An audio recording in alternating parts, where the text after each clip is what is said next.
Hi, I'm going to show you how I made my Nest Hello setup with use of a resistor instead of using a doorbell chime. From Nest pack, two naked wires are connected with a resistor, and then two wires with plastic clamps.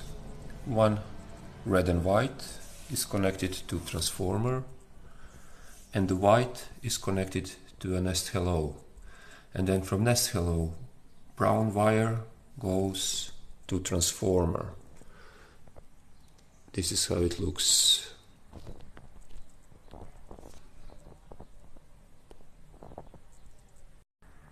Now let's turn it on.